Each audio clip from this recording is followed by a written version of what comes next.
All right, guys, I got a great list for you guys. 7 things that I wish I would have learned when I first started riding motorcycle, and I'm not kidding, but most of these could absolutely save your life. The last one's definitely gonna piss you off. It's gonna make a lot of guys mad, but you're gonna need to hear it. Let's do it.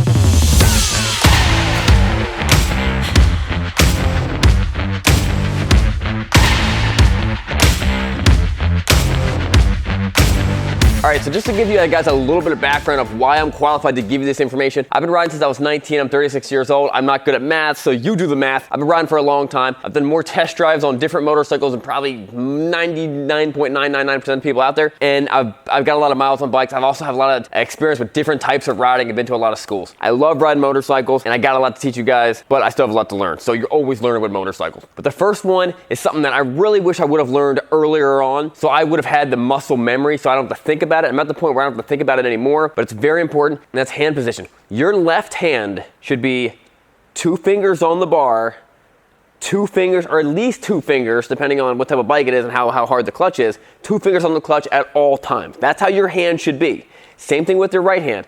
2 fingers on the throttle, and a lot of times, covering the brake. That's what not this, because then when you have to clutch, you gotta pull your fingers off of the bars and grab the clutch. I know you can do it super fast. I know you're so fast at doing it. You're not as fast as me if my hands are right there or someone else whose hands are right there. And microseconds make the difference between you accomplishing what you wanna do and you not accomplishing what you wanna do. If you're off-road, it could be you getting hurt, you laying the bike down. If you're on road, exact same thing.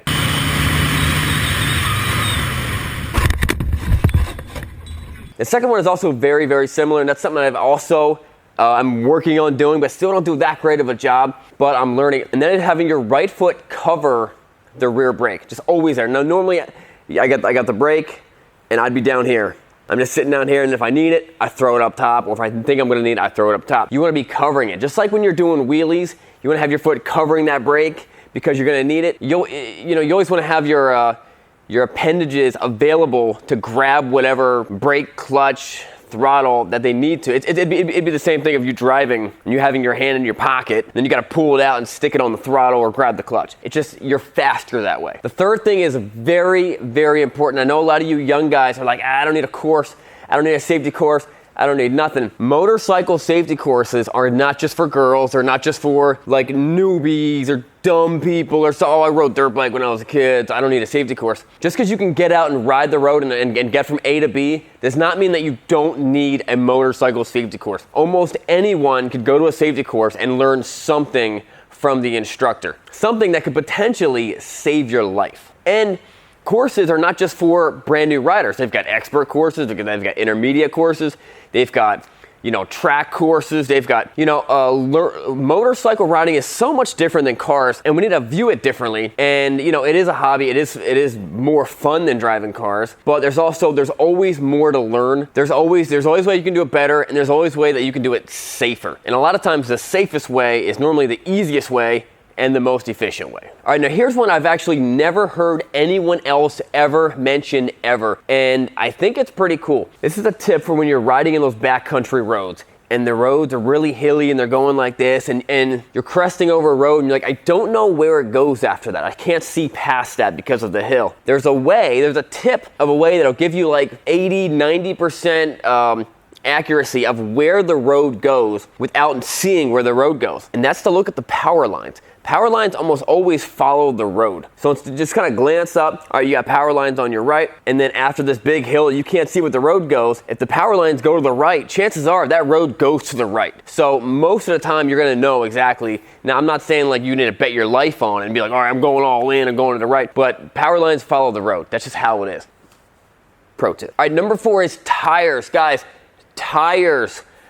Come on. I get it. You just bought your bike. You spent all your money on your bike. You don't have money for gear or helmets. Get your gear and helmets. Like, don't be messing around with that. But tires are the next most important thing. I don't mess around with tires. I got 4 kids at home. I got a wife at home. I don't mess around with tires. I'm partial to Michelin's, but any new tire is going to be fine. The tire is what connects you and your motorcycle to the ground. It's what gives you confidence in that corner. I see too many of these young guys, they bought their bike, but they don't have the money to spend on tires. You're like, I can hold off. You know, I saw a guy a couple of months ago, he's showing belts, and I'm like, dude, come on, man. He's a young guy. He's like, dude, I don't have the money to, you know, I'm saving up. I bought him some tires because it's that important, guys. If you're in a situation that you can buy some young guy some tires, just let him know how important it is to have good rubber on his bike. You know, I would say do it.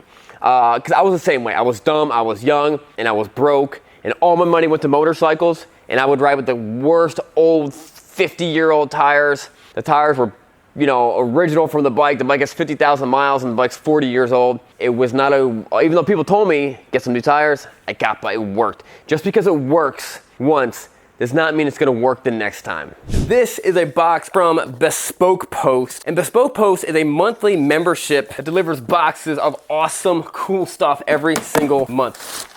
You choose all the things you're interested in. Mixology, cooking, camping, or outdoors, or whatever. You normally get about $70 worth of stuff for way, way cheaper than that. 90% of the products in Bespoke Post boxes come from small businesses, and many of them are based right here in the USA. I actually have another bag that I got from Bespoke Post earlier that I used to keep all my tie-down straps in. Love it. Let's see what else I got.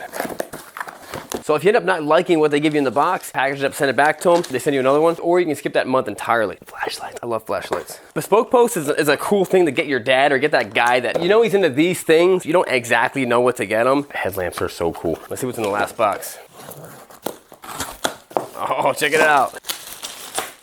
It's a soft cooler. So if you like getting cool stuff that you don't know what it is, but you have some idea of what it is, try Bespoke Post. To get 20% off your first box, click on the link in the description and enter Srkcycles20 at the checkout box. Or go to bespokepost.com/Srkcycles20. All right, number 6, learn how to stop your motorcycle. Everyone knows how to go. Any clown with a wrist can twist it and then shift and learn how to go and go really fast. It takes a skilled rider. If you just want to be some jabroni that goes out there and just goes fast and you don't really want to learn how to bike, guys, learn your craft, learn how to be a better rider. And the most important thing to do is to become better at stopping your motorcycle. There's tons of online help that'll show you how to stop your motorcycle better. Just to give you a brief little explanation, most of your stopping power is going to be 80% your front brake, 20% your rear brake. If you're using all rear brake, you're doing it wrong. I know a lot of Harley guys are using all rear brake. You're doing it wrong. I will outstop you every single day of the week. It's just not how it is. So something I like to do is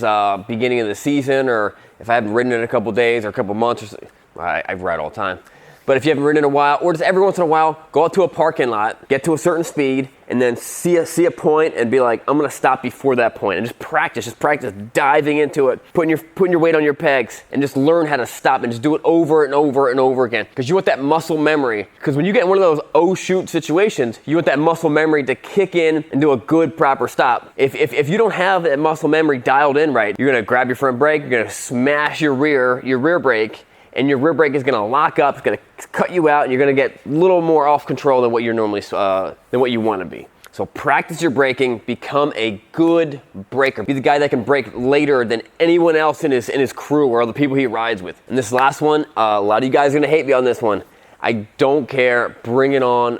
Your hate, I breathe your hate. I just want you to know that. You guys out there that are treating the road like it's your track, it's lame. It's not a cool thing. It's not a wise thing. It's not a cool thing to do. Just try it. Go on the track. Do a track day. I almost can guarantee you will have more fun on that track day than 20 days out riding with your buddies trying to pretend that road or that turn is your track. You know, these guys who are going over the line trying to get this good apex. All the guys doing track days, all the guys who are racing are out there laughing at you of how incredibly unsafe it is. Road conditions are bad, and you have other people on the road who are going the opposite direction than you, that if you slide out, they're gonna kill you. So I know it's fun to try to go fast on the street, but once you get a taste of actually being off-road or being on a track, being on a lot of motorcycle associations are doing these track days. Once you get a taste of that, you will stop riding recklessly on the street, and you will save all that energy for the track, and you're gonna realize you're not as fast as you were. You're gonna start dialing in on your skills and getting better, and you're gonna start realizing that you can ride differently. It's okay to ride a little bit slower on the street. I'm not saying I always ride slow on the street, But it's okay to do that because you're getting that out of your system on the track. Guys, I hope that helps you guys out. Check out some of these other videos I did about more things I wish I would have learned when I first started riding motorcycles. We'll see you guys next time. Don't forget to subscribe.